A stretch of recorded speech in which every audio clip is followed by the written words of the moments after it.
It doesn't come easy for two reasons. A, on an average, we speak between our rate of speech is about 140 to 160 words per minute. On an average, that's the kind of range that we have. On an average, our brain can process about 400 words a minute.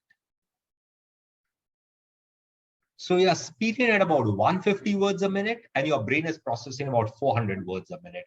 And your brain has enough time to do and think of that lovely dinner that you are planning for tonight and come back in. So once in a while, that's fine. But sometimes you just move too far ahead. And by the time you come back, you've lost the context. Your brain has a lot of extra time to move around and come back to the conversation. Second, there's so much of going on within ourselves. There's so much of distraction. There's so many things that are going on that it becomes very, very challenging for us to focus. Because listening is also what I call a discipline. It's a hardcore discipline. So here's a quick hack. Here's a very, very powerful tip that I'm going to share with all of you. Something that has worked fantastically well for me. The question I always have is, before you can listen to anyone else, you need to learn to listen to yourself. If I can't listen to myself, I will never be able to listen to anyone else.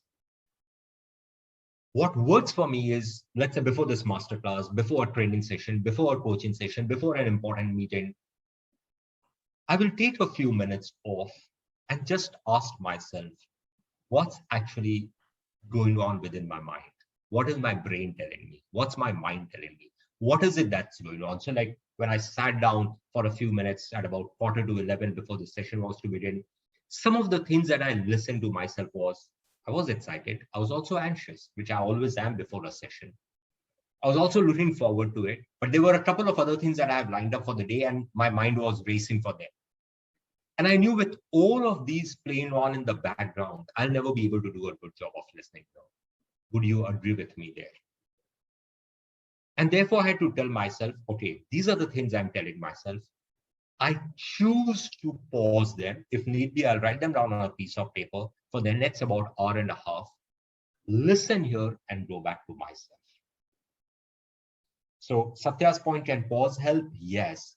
So learn to first, before you get into a powerful, important, critical meeting, discussion, which will call for listening, listen to yourself, acknowledge that, silence yourself, and then move. Because if you are already chattering with yourself, you don't have space to listen to anyone.